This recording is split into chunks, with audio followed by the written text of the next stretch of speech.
A paz do Senhor, meus irmãos. Vamos para mais uma aula do nosso curso, Conhecendo a Bíblia, livro por livro.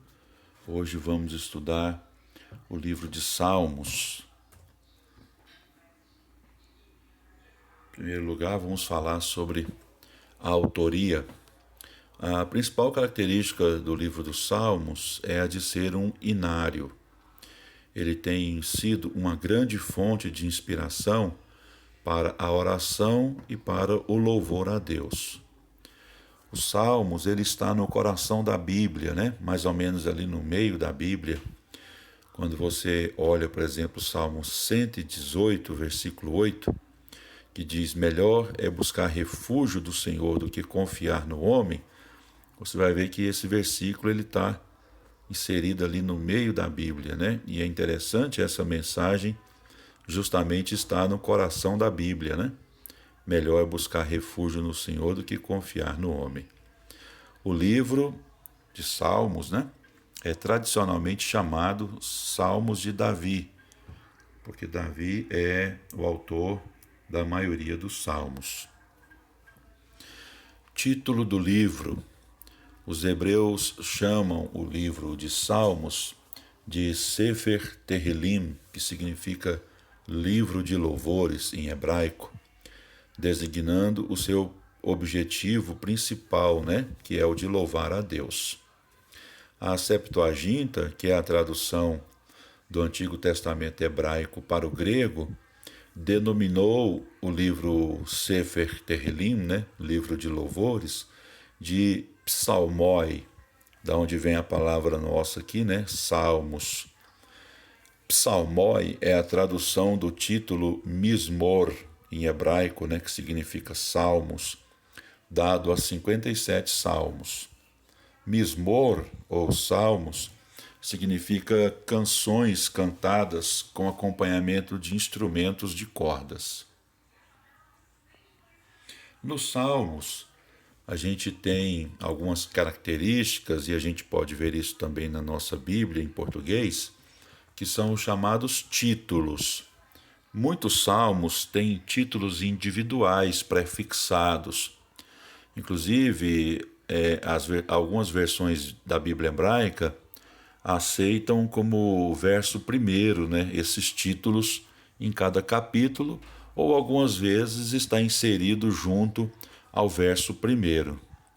São 7 os títulos dos capítulos que aparecem nos livros dos Salmos, e sugerem, né, como esses salmos deveriam ser usados. Por exemplo, o título mais conhecido, né, que é Mismor, Salmos, ou Salmo, né, aparece 57 vezes. E aí está a tabelinha, né, o Salmo 3 a 6, 8 e 9, 12 a 13, o 15, o 19 a 24 e os seguintes. Então, Mismor, que é traduzido para nós por salmos, ou salmo, é uma canção acompanhada com instrumentos de cordas. Na Bíblia também aparece um título para o salmo, é o título Shir, um título hebraico que aparece 31 vezes.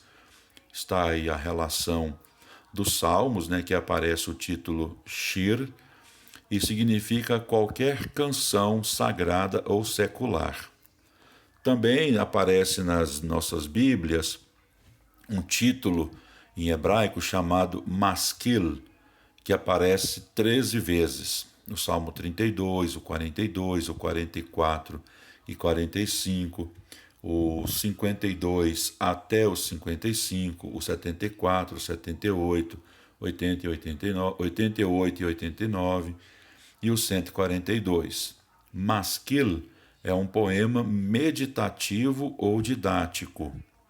Aparece também em 6 salmos, que é o 16 e o 56 a 60, um título chamado Mirtam, que significa lamentação pessoal.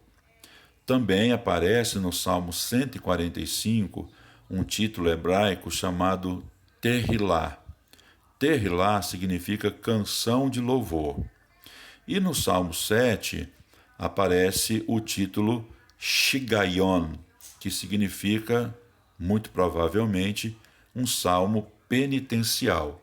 Então, esses títulos, eles têm a função de ajudar-nos a entender como que o salmo deveria ser usado, ou uma canção acompanhada com instrumento de corda, ou uma canção sagrada ou secular, ou um poema meditativo ou didático, ou uma lamentação pessoal, ou canção de louvor, ou salmo penitencial. Então, os títulos têm essa intenção, né, de mostrar o uso do salmo. Bom, aqui a gente tem outras funções e títulos de legendas. Para compreender as legendas, é útil observar as seguintes funções: títulos descrevendo o caráter do salmo, títulos dando instrução musical, como no Salmo 4, por exemplo, onde aparece a expressão ao cantor mor ou ao mestre de canto, títulos indicando o uso litúrgico, como no Salmo 92, que o uso litúrgico dele lá é um cântico para o dia de sábado. Títulos que dão a autoria, como o Salmo 100 até o 150. Títulos descrevendo o cenário original. Somente 14, todos relacionados com Davi. Salmo 3, por exemplo, a legenda lá explica, né, que é um salmo de Davi quando fugiu de seu filho Absalão. Depois você dê uma olhadinha na sua Bíblia. Também tem o Salmo 7, o Salmo 18, o Salmo 30, o 34, o 51, o 52, o 54, o 56, o 57, o 59, 60, 63 e 142, onde os títulos descrevem o cenário original e estes salmos estão relacionados com Davi. Aqui nós temos a autoria, né, dos salmos. São diversos autores, alguns identificados e outros não. Moisés escreveu um salmo, que foi o Salmo 90. Davi escreveu 73 salmos. A relação dos salmos estão aí. E dois salmos, que é o Salmo 2 e o Salmo 95, que tem a sua autoria identificada no Novo Testamento. O Salmo 2 está identificado como autoria de Davi em Atos 4 e 25. E o Salmo 95 está identificado como autoria de Davi em Hebreus 4 e 7.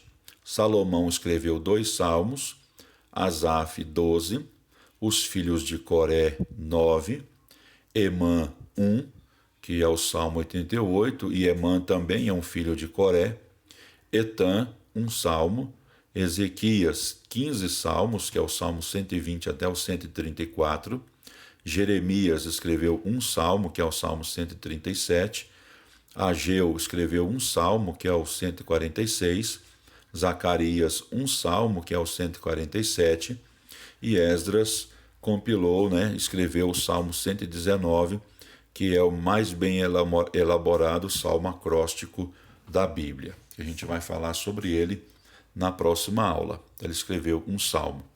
E os demais salmos não são identificados, por isso são chamados de salmos órfãos. Vamos aqui para o cenário religioso. A religião é a essência dos salmos. No mundo dos salmos, há 2 tipos de pessoas: as piedosas e as ímpias. As legendas dos títulos mostram que muitos salmos foram usados com objetivos litúrgicos. Os salmos de Ezequias, que é o Salmo 120 até o 134, foram usados por peregrinos quando subiam a Jerusalém para as festas.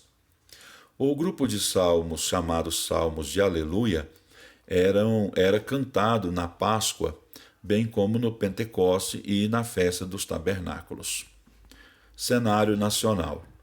Religião, política ou operações militares estavam entrelaçadas em Israel.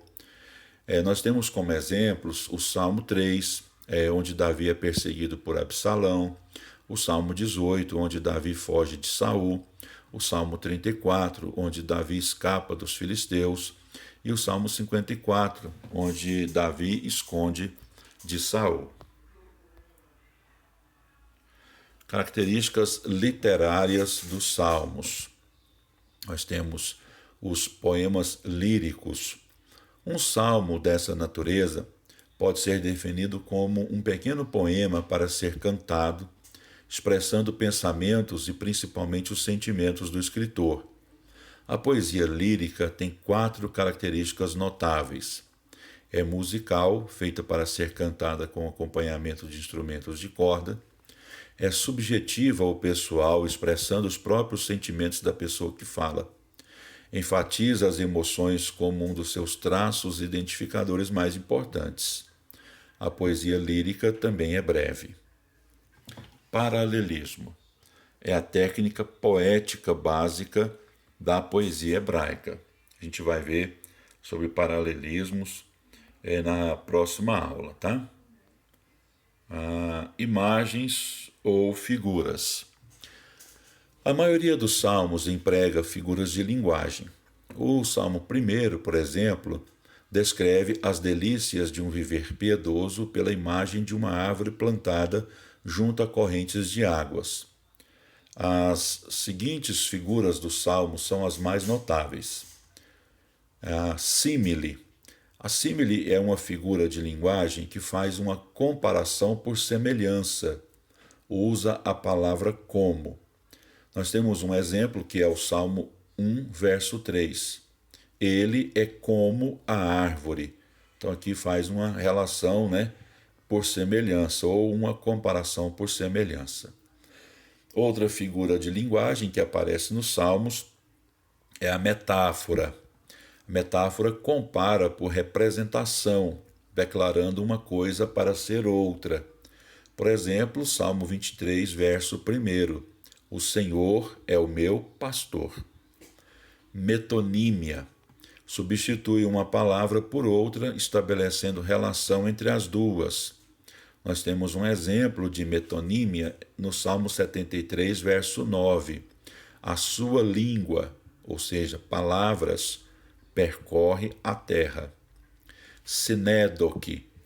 Consiste no emprego de uma palavra em lugar de outra. Nós temos um exemplo de sinédoque no Salmo 52, verso 4. Amas todas as palavras devoradoras, ó língua fraudulenta. A língua está no lugar da pessoa. Nós temos aqui mais figuras de linguagem que aparecem nos Salmos. Nós temos aqui a hipérbole, que é uma figura de linguagem que demonstra um exagero, empregado para dar maior ênfase. Salmo 6,6 é um exemplo de hipérbole. Todas as noites faço nadar o meu leito. Personificação. Fala de objetos inanimados ou ideias abstratas como se fossem seres vivos. Nós temos um exemplo de personificação no Salmo 35, verso 10. Todos os meus ossos dirão: Senhor, quem contigo se assemelha? Apóstrofe. Semelhante à personificação. É uma figura de linguagem em que o orador se dirige a pessoas ausentes ou objetos inanimados como se estivessem vivos e presentes. Nós temos um exemplo de apóstrofe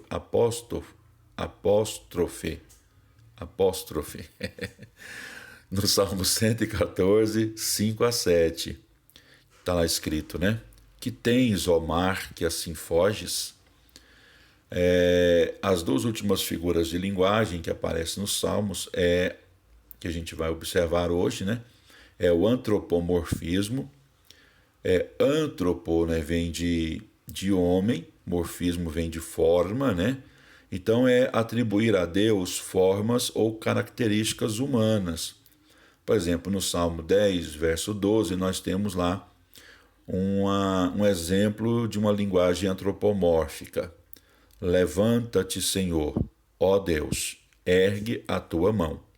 Então colocou característica humana em Deus para poder exprimir aí uma linguagem, né, de que Deus entra em socorro ou socorre a pessoa. E por último, antropopatismo.